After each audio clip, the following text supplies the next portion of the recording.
On continue avec le thème assez général de la liberté. Ça fait déjà quelques semaines qu'on est en train de s'aventurer dans ce thème-là, puis de regarder différents aspects. Et il y a un des aspects que je crois qui est vraiment important, puis qui nous touche tous, c'est ce que j'ai appelé, puis c'est ça le titre pour ce matin, le combat pour la liberté. Hein? C'est un combat, la liberté. C'est pas quelque chose qui vient sans qu'on fasse rien. Il y a toujours un réel combat. Et puis, on a abordé plusieurs sujets, mais ce matin, on va parler spécifiquement de ce sujet-là. Puis, il faut combattre. Il ne faut pas baisser les bras, il ne faut pas abandonner. Ça vaut la peine. C'est ça que Dieu nous encourage de faire. Juste revenir à un verset qu'on a regardé à quelques reprises dans Galates au chapitre 5. On est vraiment familier avec ce verset-là, mais c'est pas grave. Ça dit, c'est pour la liberté que Christ nous a affranchis. Demeurez donc fermes. Fait qu'il y a un appel à une mobilisation. En anglais, j'aime beaucoup la traduction anglaise de ce verset-là. Ça dit, tout simplement, dans le début du verset, « Tenez-vous fermes pour la liberté. » Tenez-vous debout, tenez-vous ferme. Il y a quelque chose à faire pour continuer à vivre dans la liberté. Et si on fait une recherche sur le sujet de la liberté en général, puis qu'on parle des combats pour la liberté, c'est un sujet vraiment vaste. On se rend compte que depuis toujours, il y a eu des guerres pour la liberté. Littéralement, là, des guerres d'un pays avec un autre. Il y a eu, je ne sais pas si vous vous souvenez de la guerre du Golfe, ça fait quand même un bon bout de temps de ça. C'était un pays qui avait envahi un autre pays, puis là, tout le monde s'est rassemblé pour aller les défendre, pour leur liberté. Ensuite, il y a des guerres ethniques, ça c'est loin d'être drôle. Hein? Il y a des guerres qui sont simplement pour faire la conquête de certains pays. Mais il y a aussi des guerres pour la liberté. C'est une des raisons pourquoi il y a souvent des guerres. Maintenant, peut-être que vous allez, en étudiant l'histoire, réaliser que des guerres pour la liberté, c'est aussi appelé des révolutions. Fait que ça peut être des révolutions aussi, mais c'est souvent, à prime abord, une bonne chose de vouloir la liberté. Et si vous regardez les personnages dans l'histoire qui sont réputés pour avoir fait des combats pour la liberté, vous allez trouver côte à côte des noms comme Martin Luther King ou bien Mahatma Gandhi, des gens qui ont fait des combats, mais qui l'ont fait de manière pacifique. Puis vous allez trouver à côté des Che Guevara, puis des Fidel Castro, et beaucoup d'autres d'ailleurs qui ont eu des manières pas nécessairement pacifiques de combattre pour la liberté. Fait que c'est ça, c'est un sujet très, très vaste. Maintenant, notre approche à nous ce matin, c'est ni ceux de Gandhi ou de Martin Luther King ou de Fidel Castro ou de n'importe qui d'autre. C'est parce que la vraie liberté, elle n'est pas externe. Elle est intérieure. Mais ça demeure pas moins un combat. C'est un réel combat. Ça fait que, et la Bible n'en parle tellement de ce combat-là, d'un bout à l'autre de la Bible, ça parle de ce combat-là. Et pour résumer, ça parle d'un combat qui est entre, une des expressions qui est employée, entre la chair et l'esprit. Un combat réel. Et je me souviens d'avoir entendu une anecdote il y a plusieurs années, puis quelqu'un qui racontait son combat entre la chair et l'esprit, puis il dit, c'est comme s'il y a deux chiens à l'intérieur qui se battent constamment. Puis il y en a un qui prend le dessus de temps en temps, puis il y en a un autre qui prend le dessus de temps en temps. Lequel qui prend le dessus? C'est celui que je nourris le mieux. C'est assez simple comme image. Hein? Quel qui va prendre le dessus? Celui que je nourris le mieux. C'est à peu près ça. On pourrait arrêter là. On a dit à peu près tout. Qu'est-ce qu'il y a à dire? Pas qu'on a dit tout, mais on a dit le cœur de ce combat-là pour la liberté qui est interne, intérieure. Quand on parle de le combat entre la chair et l'esprit, des fois la Bible parle de la chair, des fois ça parle de la vieille nature. Une autre expression, c'est l'homme naturel. Toutes des expressions qui parlent du fait que on vient au monde d'une manière avec que la Bible appelle une nature pécheresse. Et là, le jour qu'on vient au Seigneur, qu'on est sauvé, tout est fini, tout est beau, puis il n'y a plus de problème. C'est la vie en rose, c'est merveilleux. On aimerait bien que ce soit ça, hein? Mais c'est pas ça. Parce que le jour qu'on vient au Seigneur, qu'on reçoit l'Esprit de Dieu, qu'on est né de nouveau, la vieille nature, elle reste là. Et là, il y a un combat qui s'enclenche. Puis le combat, il est parfois plus intense que d'autres, mais il est très réel. Et ce combat-là, pour ramener le thème de Galates et de d'autres passages, c'est pour cette liberté-là que Dieu nous dit qu'il veut qu'on ait. Libre de l'esclavage. Ça, c'est une des expressions qui est employée. Et même si c'est, comme ça dit dans Éphésiens, qu'on n'a pas à lutter contre la chair et le sang. Hein? Et vous savez que les guerres de la liberté ont souvent été contre la chair et le sang, c'est-à-dire physiquement. Parce que des gens se sont fait blesser, des gens se sont fait tuer. Et le combat, il n'est pas comme ça. Puis malheureusement, même au nom de la religion, entre guillemets, ou bien de la croyance chrétienne, des gens ont fait des combats avec des armes. Hein, on est familier avec plusieurs des grands combats de l'histoire, supposément pour la religion, qu'on dit. C'est pas ça que la Bible nous enseigne. Ça ne se fait pas de même. Le combat, il n'est pas avec des armes, il n'est pas physique, il n'est pas contre des personnes. C'est intérieur. C'est ça le réel combat. Et à titre d'exemple, certainement, un des meilleurs exemples qu'on a dans la Bible, c'est Romains chapitre 7. Hein? Vous êtes plusieurs familiers avec Romains chapitre 7. Et je lisais Romains 7 encore une fois, puis on a l'impression que Paul, qui nous partage ça, il était un peu en train de nous parler de ça comme un commentateur sportif, hein, qui décrit un événement. Puis il dit, ça s'est passé de même. Oh non, puis là, lui, il a donné un coup. Hop, là. Mais à la place de parler d'un événement qui a été témoin, il parle de ce qui se passe à l'intérieur de lui. Fait qu'il nous partage vraiment des choses intimes de qu'est-ce qui se passe dans son combat à lui. Puis je trouve ça intéressant de la manière qu'il le décrit dans Romains chapitre 7. Je vais juste rapidement en partager quelques-uns. Il dit le péché, verset 8, saisissant l'occasion. Hein? Quelqu'un pourrait parler d'une partie de hockey. Il a saisi le puck, puis là, il a shooté. C'est le même qui décrit ça.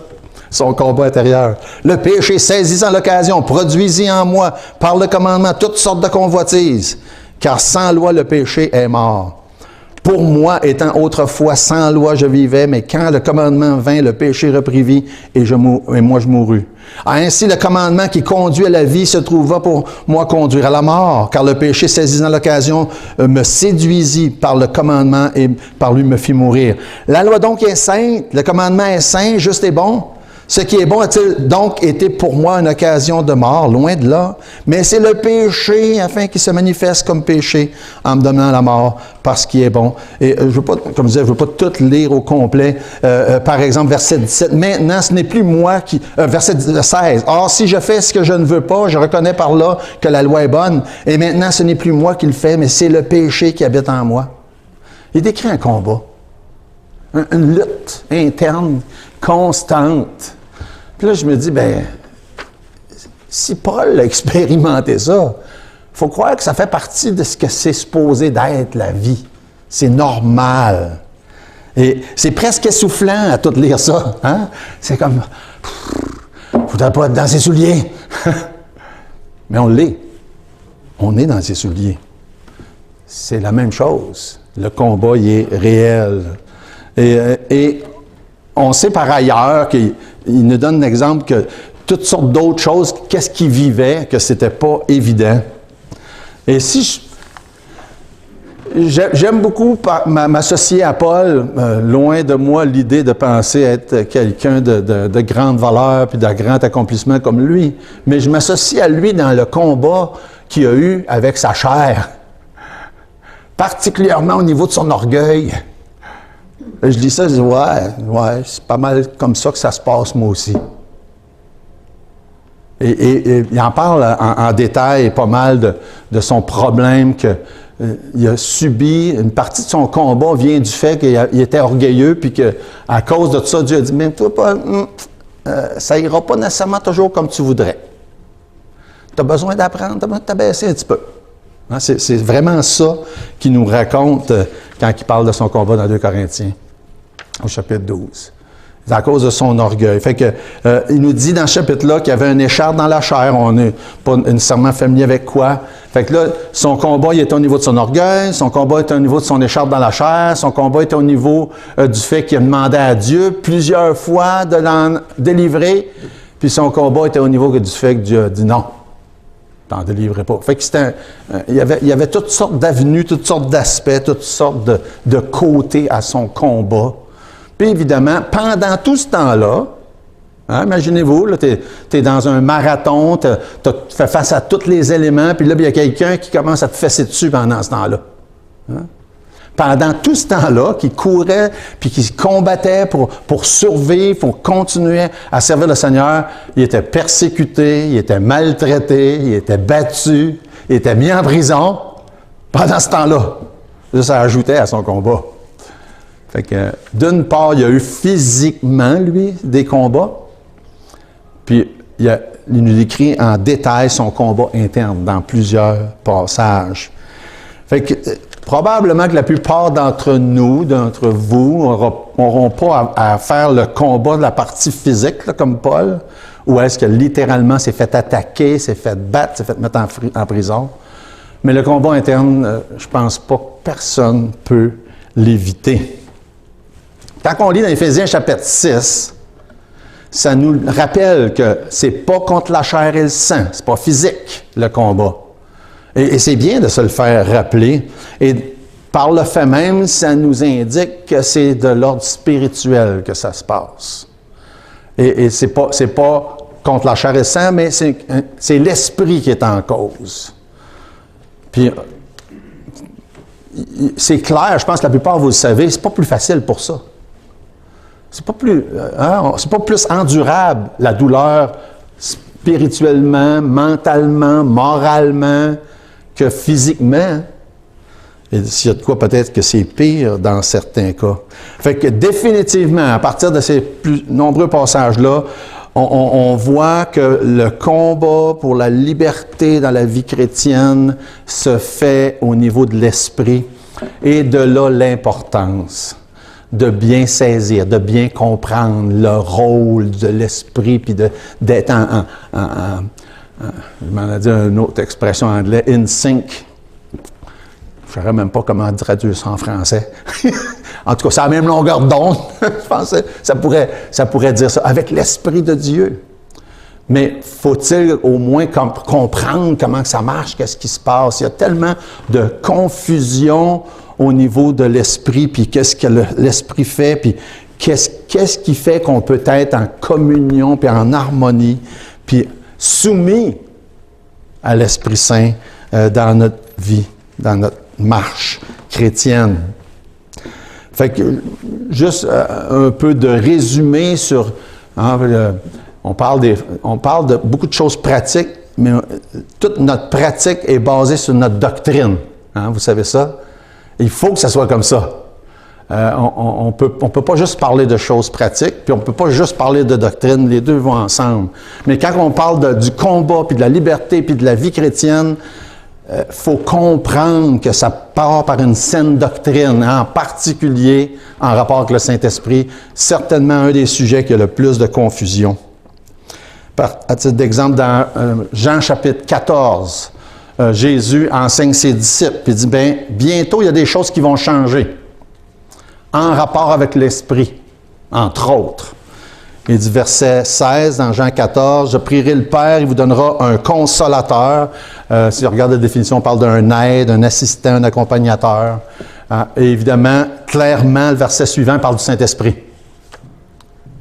Un accompagnateur, un consolateur, l'Esprit de vérité, verset 17, que le monde ne peut recevoir parce qu'il ne le voit point et ne le connaît point. Mais vous le connaissez car il demeure avec vous, il sera en vous. Fait qu'il parle de quelque chose qui s'en vient. Il dit, je vais vous amener, je vais vous faire connaître, vous allez recevoir l'Esprit, le consolateur, l'accompagnateur. Et plusieurs expressions sont employées en parlant de ça. Recevoir l'Esprit, être baptisé du Saint-Esprit, être rempli du Saint-Esprit. Et il y a souvent un certain degré de confusion à savoir qu'est-ce qui est quoi dans ça. C'est important de saisir qu'est-ce qui est quoi pour justement bien vivre qu'est-ce que Dieu veut qu'on vive au travers de son esprit. Et c'est vraiment important. Dans l'Ancien Testament, le Saint-Esprit avait un rôle qui est très différent du Nouveau Testament. Et on le voit dans plusieurs passages. Par exemple, que ce soit dans le livre des Juges, où ça dit que l'Esprit de l'Éternel a saisi Samson. Hein, une belle histoire. Hein? Les enfants aiment ça, entendre cette histoire-là de Samson. Et pourquoi Samson était si fort? Ah oui, il est question de ses cheveux, mais la source réelle de sa force, c'est l'Esprit de Dieu.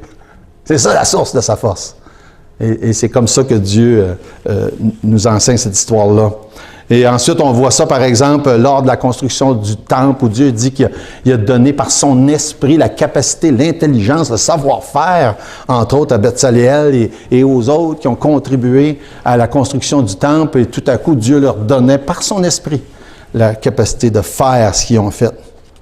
Il venait sur les gens sporadiquement pour certaines choses, comme inspirer les prophètes, par exemple, pour donner la force à Samson, pour la construction du temple.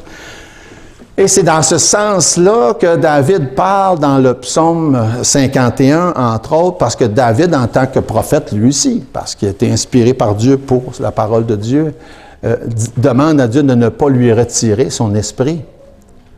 Parce que l'Esprit de Dieu venait sur David aussi, comme sur les autres.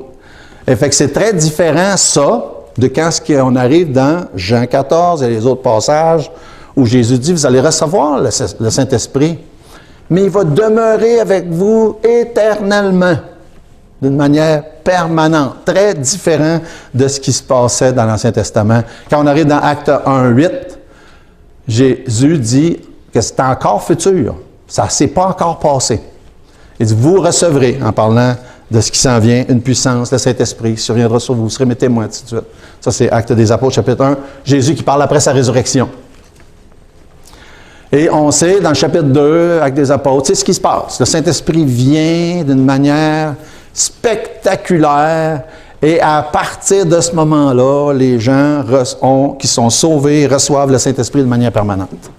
Fait que ça, c'est ce que Jésus avait promis dans Jean au chapitre 14, parce qu'il avait spécifié, afin qu'il demeure éternellement, verset 16, et verset 17, qu'il demeure avec vous. Fait que cet aspect-là, ou même encore dans 1 Corinthiens 3, qui parle qui habite en vous, demeure, habite, permanent, éternellement, ça, ce sont tous des expressions qui non seulement nous parlent du rôle du Saint-Esprit, mais nous en ramènent encore avec le beau sujet de l'assurance du salut. Hein? Il va rester là. Mais il y a tellement de confusion et des gens qui se font dire « Oh, le Saint-Esprit va venir, il repart, tu peux le perdre, tu peux perdre le salut, etc. » Non, non, non, Jésus dit « Il va venir, il va demeurer, il va rester, il va habiter, ça va être permanent. » Et ça, c'est l'Évangile. Quand quelqu'un... Puis recevoir le Saint-Esprit, être baptisé du Saint-Esprit, puis la nouvelle naissance, c'est toute la même chose. C'est comme ça que ça se passe. On reçoit, quand Jésus dit à Nicodème, « Nicodème, il faut que tu naisses de nouveau. » Naître de nouveau, c'est la journée qu'on croit, qu'on reçoit Jésus comme son sauveur, et en même temps qu'on reçoit le Saint-Esprit, en même temps qu'on est né de nouveau, en même temps qu'on est baptisé du Saint-Esprit, puis en même temps, on est rempli du Saint-Esprit. Mais là, il y a une petite nuance. Parce que rempli du Saint-Esprit, c'est une autre expression qui revient souvent dans la Bible. C'est pas quelque chose de permanent. Tandis que le reste, le Saint-Esprit, il reste, mais on n'est pas rempli d'une manière permanente. Parce que pour être rempli, il faut être, je vais reprendre mon autre expression de tantôt, in sync, en communion, hein, en lien avec le Saint-Esprit. Et ça se fait dans le processus que la Bible nous parle de la sanctification, où jour après jour, quand on confesse nos péchés, il est fidèle et juste pour les pardonner. Puis là, on est en communion. Mais on sait très bien que ça n'arrive pas toujours 24 heures par jour. Mais en attendant, on sait que si quelqu'un ce matin qui que la foi en Jésus qui est sauvé, que ses péchés sont pardonnés, vous avez déjà été baptisés du Saint-Esprit, puis des expressions que la Bible emploie pour nous montrer que c'est quelque chose de sûr, de permanent, qui ne change pas. Entre autres, il parle de sceller. Hein? C'est tellement une belle expression quand ça dit Éphésiens 1,13. En lui aussi, après avoir entendu la parole de la vérité, évangile de votre salut, en lui vous avez cru, vous avez été scellés du Saint-Esprit, un sceau. Un sceau comme qu'il faisait à l'époque, faisant chauffer de la cire et mettant un moton, en tout cas, mettant de la cire. Puis là, il prenait une bague ou un objet propre à quelqu'un, comme une bague avec le signe appartenant à cette personne-là. Puis là, il imprégnait ça dans la cire et là, c'était scellé. Il y avait un sceau. Et il faisait ça quand il y avait des documents officiels qui faisaient parvenir d'une personne à l'autre pour savoir que ça n'avait pas changé, que personne avait rompu le sceau. Et ça, c'était officiel, c'était sûr, on ne pouvait pas douter que c'était correct, à moins que quelqu'un l'aurait forgé, par exemple. Et c'est comme ça que Dieu parle. Il dit, je vous ai scellé du Saint-Esprit. Puis, une autre belle expression que ça m'a pris longtemps à comprendre, je ne sais pas, vous autres, vous êtes peut-être plus intelligents que moi, je suppose, puis vous avez peut-être déjà compris ça. Moi, ça m'a pris des années. Quand il dit dans 2 Corinthiens 5,5, il dit « Et celui qui nous a formés pour cela, c'est Dieu qui nous a donné les arts de l'Esprit. » J'ai lu ça, je ne sais pas combien de fois avant de savoir de quoi ça parlait. Je ne comprenais jamais ce mot-là, mais c'est pas grave, des fois on ne comprend pas un mot, mais on continue. Puis un jour, je me suis dit, il faudrait bien que je comprenne ce que ça veut dire, ce mot-là. Puis c'était pas partout ce que je pensais. Mais c'est comme ça, des fois, je ne sais pas ce que je pensais. Je pensais que c'était quelque chose de mystique ou je ne sais pas trop quoi. Tout simplement, c'est un terme bancaire. Ça veut dire un dépôt. Un dépôt. J'avais jamais... Pourtant, là, si je regardais le mot, hein, ça n'a pas de l'air du mot dépôt. Hein, je ne sais pas pourquoi, mais ça ne me donnait pas cette idée-là. Un dépôt, le Saint-Esprit a été donné comme dépôt. Ça veut dire la présence permanente, continuelle du Saint-Esprit dans la vie de quelqu'un qui a placé sa foi en Jésus est donnée en guise de dépôt de la présence physique permanente et éternelle de Dieu un jour. Extraordinaire, hein, comme vérité. Le Saint-Esprit nous a été donné en attendant. Hein? On l'a sans le voir, il est là, il nous influence, nous dirige, nous guide, et parfois, on n'est pas toujours en communion comme on devrait l'être, mais un jour, plus tard, dans la présence de Dieu pour l'éternité, ça va être permanent, physiquement, on va voir Dieu. Ça fait que ça, quand il dit qu'il nous a donné les arts de l'Esprit, c'est ça que ça veut dire. Puis j'étais tellement content la journée, j'ai compris cette vérité-là. C'est comme, wow! C'est pas comme ça que j'avais compris ça. Fait que, en attendant, le jour où on va être dans la présence permanente, Dieu a donné à chacun le Saint-Esprit, puis nous a scellés. Et c'est très rassurant de savoir ça. Maintenant, le problème est que la journée, le moment que l'Esprit entre en nous, il y a un combat qui commence. Parce que la vieille nature, ou que la Bible appelle l'homme naturel ou la chair, aime pas ça et veut pas. Et c'est toujours un combat pour qui est-ce qui va avoir le contrôle. Et si vous êtes un être humain qui est sauvé, bien, vous avez sûrement expérimenté ce combat-là à un moment donné ou à un autre. Et ce combat-là, souvent, va porter certaines personnes qui sont mal fondées dans la doctrine à penser que peut-être, j'ai perdu quelque chose, perdu le salut, perdu le Saint-Esprit, Non, le combat il est normal. C'est normal. Notre nature pécheresse nous amène à combattre. La chair veut prendre le dessus, l'Esprit de Dieu veut, puis on devrait vouloir laisser l'Esprit de Dieu prendre dessus. Et c'est pour ça que des fois, comme on le voit, on est rempli du Saint-Esprit, parce que ce moment-là, on a confessé à Dieu nos péchés, puis Dieu, on est en parfaite communion. Et c'est comme ça que ça devrait être, mais c'est pas toujours comme ça, évidemment. Mais quel privilège on a de pouvoir être utilisé par Dieu Et pour pouvoir que ça glorifie Dieu comme ça devrait, mais il faut le faire par son esprit. Et c'est pour ça que le processus de confession, de repentance est indispensable à la liberté dont la Bible nous parle qu'on devrait avoir chacun de nous à l'intérieur. Être rempli du Saint-Esprit. On voit plusieurs fois cette expression-là dans Actes 4.8, par exemple. Ça dit, alors Pierre, rempli du Saint-Esprit, leur dit, chef, peuple ancien, puis là, il a prêché le beau salut en Jésus. Et il faut être rempli du Saint-Esprit. Plusieurs fois, on parle, par exemple, dans Acte 6, ceux qui ont servi comme diacres, qui étaient remplis du Saint-Esprit, que ceux que Dieu a choisis cette journée-là. Et pour n'importe quelle autre chose qu'on veut faire pour glorifier Dieu, il faut être rempli du Saint-Esprit. Maintenant, heureusement, vous allez dire, ben là, je ne pourrais pas rien faire si je ne suis pas rempli. Oui, c'est simple. Si nous confessons nos péchés, les fidèles et justes pour nous les pardonner, puis la communion est rétablie. Et c'est ça qui est merveilleux, la communion est rétablie. Maintenant, quand on parle de ces sujets-là, puis dans les dernières semaines, on parlait de choses assez graves, il ne faudrait jamais donner l'impression de prendre le péché à la légère. Jamais. Et des fois, je me dis, peut-être que j'ai dit telle chose. Jamais qu'il faut prendre le péché à la légère. Le péché nous sépare de la communion avec Dieu, nous empêche de pouvoir faire de quoi pour sa gloire. Et c'est pourquoi que c'est si important, si on a péché, de confesser nos péchés, de se repentir.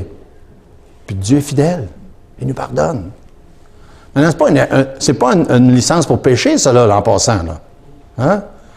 Là, malheureusement, des fois, on pourrait penser, je vais faire ce que je veux, j'ai juste à confesser après. Non. C'est pas comme ça que ça marche. Il ne faudrait surtout pas se donner ce genre de liberté-là. Il y a une expression que j'hésitais même à prendre ce titre-là pour aujourd'hui. Il y a une expression tellement belle au travers de l'histoire qu'on a vu certains groupes de chrétiens employer. C'est « résister ». Résister. C'est ce que Dieu nous appelle à faire, résister. Et c'est si important de résister. J'aime le passage dans Jacques, chapitre 4, versets 5 et 6, ça dit « Croyez-vous que l'Écriture parle en vain? C'est avec jalousie que Dieu chérit l'Esprit qu'il fait habiter en vous, ou en nous. » Et ça aussi, je trouve ça intéressant. Quand Dieu parle des siens, il est un Dieu jaloux. Et jaloux, là, c'est pas cette jalousie-là excessive de vouloir ce que l'autre a, là. Non, jalousie, c'est d'ailleurs, le mot jaloux puis zèle, c'est synonyme dans la Bible. Le mot original, là, ça pourrait être traduit un ou l'autre. C'est cette ferveur-là pour ce qu'on a. Pas le désir d'avoir ce que l'autre a. Ça, c'est mauvais. Mais cette ferveur-là, ce désir de protection de ce qu'on a. Puis Dieu nous traite comme ça, comme un Dieu jaloux. C'est une belle chose, la jalousie, dans ce sens-là. Cette ferveur-là, ce zèle-là de protéger, de garder ce qu'on a. Puis Dieu nous traite comme ça. Fait que c'est avec jalousie que Dieu chérit l'Esprit qu'il a fait habiter en nous. Il accorde au contraire une grâce plus excellente. C'est pourquoi l'Écriture dit « Dieu résiste aux orgueilleux, mais il fait grâce aux humbles. » Ensuite, verset suivant, « Soumettez-vous donc à Dieu, résistez. » Résistez. Résistez au diable. Il fuira loin de vous. Évidemment, il faut résister. Il faut résister. Est-ce que ça veut dire qu'on ne tombera pas, qu'on ne péchera pas? Oui, ça va arriver, on va pécher, on va tomber. Mais il faut résister. Il faut résister. Il ne faut pas, chaque fois qu'une tentation arrive, c'était plus fort que moi. Il faut résister, c'est ce que ça dit. Une question de résistance tout au long. Le combat se subit avec cet esprit-là de résister. Évidemment, par la force, par la grâce, par le Saint-Esprit, il faut résister. Quand on récapitule tout ça, le moment qu'on est sauvé, quand on croit que Jésus est mort, que Jésus a payé le prix, que je suis pécheur, que je méritais la condamnation, mais par la foi, Jésus est mort à ma place. Et je peux être sauvé à cause de ça. La journée qu'on prend conscience, qu'on place notre foi en Jésus, on est sauvé. On est sauvé. Et c'est là, comme la Bible dit, qu'on est né de nouveau. C'est là qu'on reçoit le Saint-Esprit. C'est là qu'on est baptisé du Saint-Esprit. Mais ce jour-là, à cet instant-là, on est aussi rempli du Saint-Esprit parce que là, on est en parfaite communion. Jusqu'au temps qu'on réalise que là, le combat venait de commencer, puis là, le péché est en train de faire son œuvre. La vieille nature qui reprend le dessus. Mais par la grâce de Dieu, par l'Esprit de Dieu, au travers de sa force, de sa puissance, il nous permet de résister. Maintenant, le péché fait son œuvre, puis des exemples, il y en a plein. Par exemple, même en rapport avec le Saint-Esprit, ça dit dans Acte 5, on peut mentir au Saint-Esprit. Dans Acte 5, toujours, on peut tenter le Saint-Esprit. Dans Acte 7, ça dit qu'on peut opposer le Saint-Esprit. Puis dans Éphésiens 4, ça dit qu'on peut attrister le Saint-Esprit. Ça nous montre jusqu'à quel point il y a un réel combat. Et tout ça est faisable, mais il faut résister. Il faut résister.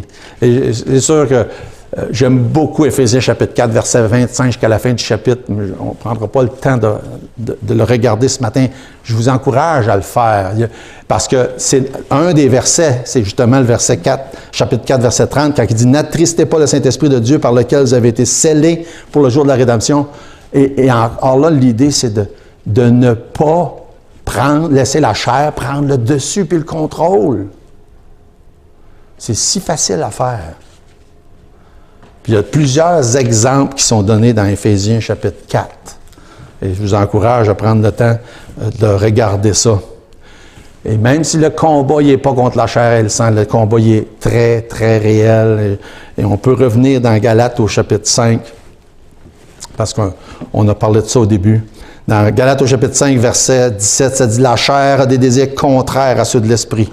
Et l'esprit en a de contraires à ceux de la chair. Ils sont opposés entre eux, afin que vous ne fassiez point ce que vous voudriez. » Imaginez-vous, hein? Paul nous parle du combat dans Romains 7. Là, c'est pas mal une autre description. Tu as les désirs de la chair, tu as les désirs de l'esprit, puis là, ça penche sur un bord, puis ça penche sur l'autre, puis ça penche sur un bord, puis ça penche sur l'autre. Dieu dit, c'est parce que je ne veux pas que ça soit ce que toi tu veux. C'est intéressant, la fin de la phrase, là. Afin que vous ne fassiez point ce que vous voudriez. Mais qu'à la place, qu'on se dit, non, ma chair veut ça, puis l'Esprit de Dieu veut ça, mais je ne ferai pas ce que moi je veux, je vais faire ce que Dieu veut. Si vous oubliez tout le reste, puis vous vous rappelez de ça aujourd'hui, ça va être important. Le combat de la liberté chrétienne se situe là, déterminé dans son cœur, dans son être intérieur. Je ne vais pas faire ce que je veux, je vais faire ce que Dieu veut. Et c'est là toute la différence. Et quand on s'arrête, puis on se pose la question, puis on met ça dans... C'est-tu ce que moi je veux ou c'est ce que Dieu veut? Ah, il y a des... Tant mieux si c'est la même chose. Hein? Ça devrait arriver assez souvent même. C'est la même chose. Mais ça n'arrive pas tout le temps. Ça n'arrive pas tout le temps. Souvent, ce que moi je veux, c'est pas ça que Dieu veut. Il faut que je m'arrête, puis je me pose la question, c'est ce que moi je veux ou c'est ce que Dieu veut? Le combat, il se situe là. C'est ça qu'il nous dit dans Galates au chapitre 5. Le verset 18, il dit, « Si vous êtes conduits par l'Esprit, vous n'êtes point sous la loi. » Hein? La question, et je reviens souvent à ça, des fois les gens me posent des questions, j'ai-tu le droit de faire ça, j'ai-tu le droit de faire ça? Ma réponse, puis quand j'y pense, je réponds, non, je ne te dirai pas ce que tu as le droit de faire. Je vais te montrer ce que la Bible dit, puis toi, tu vas décider ce que tu as le droit ou pas le droit de faire. Parce que ce n'est pas une question de loi, c'est une question de principe. Voici les principes, voici ce que Dieu pense. Maintenant, qu'est-ce que je devrais ou ne devrais pas faire? Et Dieu ne veut pas qu'on soit en train de dire, tu fais ça parce que c'est noir comme ça, c'est écrit comme ça. Non, voici le principe. C'est plus une question de loi comme c'était. C'est qu'est-ce que Dieu pense, puis qu'est-ce que je devrais ou ne devrais pas faire. Ça, c'est là où ça se situe, le combat. Qu'est-ce que Dieu pense? Comment Dieu pense? Qu'est-ce que Dieu pense de tel sujet, de tel sujet, de tel sujet? Et qu'est-ce que moi, ça devrait provoquer? Quel choix, moi, je devrais faire en conséquence de qu'est-ce que Dieu pense? C'est bien différent que de se poser la question, c'est quoi la loi? Qu'est-ce que j'ai le droit, qu'est-ce que j'ai pas le droit? Non, non. Qu'est-ce que Dieu pense? Et pour quelque sujet que ce soit, si vous êtes capable de réfléchir de cette manière-là, ça va faire toute une différence. Qu'est-ce que Dieu pense? Puis à ce moment-là, qu'est-ce que moi je vais décider en fonction de qu'est-ce que Dieu pense? Ça dit, verset 19, les œuvres de la chair sont évidentes, ce sont la débauche, l'impureté, le dérèglement, l'idolâtrie. Il y en a toute une foule. C'est clair, ça, là. Il n'y en a pas de question. Hein? On sait qu'est-ce que Dieu pense de ces choses-là. Puis là, on nomme toute une autre. L'envie, l'ivrognerie, les acceptables, les choses semblables. Mais par contre, le fruit de l'esprit, hein, verset 22, le fruit de l'esprit, c'est quoi? C'est l'œuvre de Dieu à l'intérieur, la bonté, hein, la patience, la longanimité, la maîtrise de soi. Puis là, j'en nomme juste quelques-uns qui sont mentionnés dans Galates 5, 22. Ça, c'est l'œuvre de Dieu à l'intérieur qui transforme notre cœur, qui nous amène à penser puis à agir comme Dieu pense. Puis encore, comme je disais tantôt, comment ça se passe? Bien, assez souvent, ça passe par un processus de confession et de repentance. On ne parle pas de la repentance à salut dont il est question dans plusieurs passages, l'initial, quand on est sauvé. On parle de cette repentance-là qu'on doit avoir régulièrement lorsque on veut penser, agir comme Dieu pense. Qu'est-ce que Dieu pense de telle chose? Qu'est-ce que Dieu pense de telle chose? Simplement, quand on réalise que notre pensée n'est pas en accord avec sa pensée, que nos actions ne sont pas en accord avec ce que Dieu dit, bien, puis que c'est clairement ou littéralement du péché, bon, on doit le reconnaître. On doit le confesser. Et Dieu est fidèle et juste pour nous pardonner, nous rétablir dans la communion, nous amener à la place où on sait que là, on est en harmonie avec ce que Dieu est et ce que Dieu veut. Et ça fait penser justement à une autre phrase du psaume 51 où ce que David dit « Rends-moi la joie de ton salut. » C'est ça qui se passe à ce moment-là. C'est ce moment-là où c'est qu'il y a plein de circonstances qui peuvent nous attrister, mais que parce qu'on est arrivé à une place où on dit « Ouais, Seigneur, je te demande pardon pour ci ou ça », puis que là, on réalise. Dieu nous a donné la joie qu'on devrait avoir. Et ça, c'est extraordinaire. Puis normalement, la vie chrétienne normale, c'est quelque chose qu'on devrait expérimenter souvent. Et si vous arrivez souvent, là, puis vous êtes tout à l'envers, ben là, peut-être qu'il y a quelque chose de pas normal. Faites-vous-en pas, vous êtes normal. C'est tout à fait normal que souvent, on soit mal parce qu'on sait qu'on a quelque chose qui n'est pas en accord avec ce que Dieu dit dans sa parole, en accord avec sa pensée. Là, on demande pardon. Là, après ça, Dieu nous restaure la joie de son salut, puis c'est extraordinaire. Mais évidemment, ça ne va pas durer tout le temps. Il va falloir recommencer. Mais par contre, si vous n'avez jamais initialement réalisé que je suis pécheur, selon ce que la Bible dit, bien, je suis pécheur, je ne suis pas en communion avec Dieu. Je suis pécheur, ma place ne sera pas avec Dieu pour l'éternité. Bien, vous avez besoin de reconnaître ça premièrement, dans un premier temps, puis de placer votre foi dans le fait que Jésus a tout accompli. Comme Luc en a parlé tantôt, la semaine prochaine, c'est la grande célébration de Pâques partout dans le monde. Cette célébration-là rappelle au monde que le péché est ce qui a fait que Jésus a été condamné. Il n'a pas été condamné à cause que lui a fait des péchés.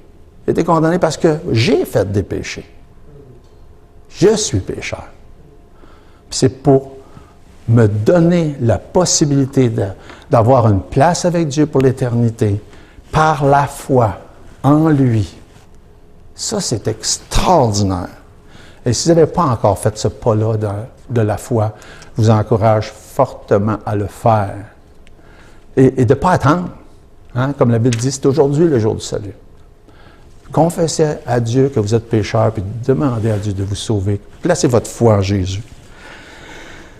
La vie chrétienne, c'est pas ensuite, comme on sait, des gens qui s'en vont dans un monastère, puis que là, ben, ils se recoupent de tout le monde, puis ils veulent plus ni faire, ni toucher, ni voir rien.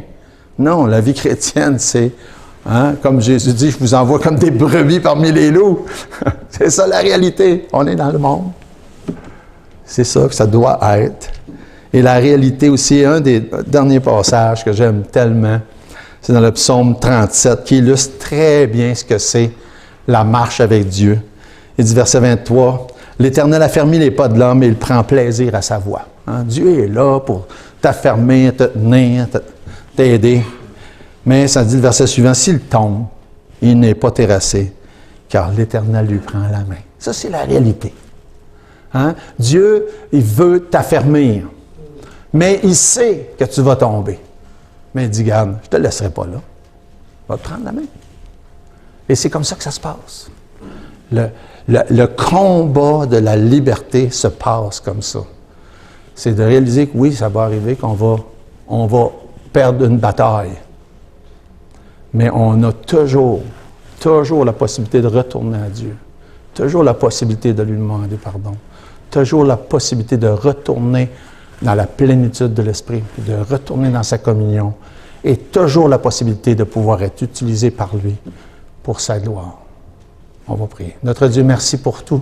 Merci pour ta bonté envers nous, puis ta fidélité, pour la grâce, le salut qu'on a en Jésus. Je te prie, Seigneur, c'est qui que ce soit qui n'a pas encore reçu Jésus comme Sauveur, que tu puisses amener au salut aujourd'hui et que tu sois glorifié au travers de ça. Au nom de Jésus. Amen.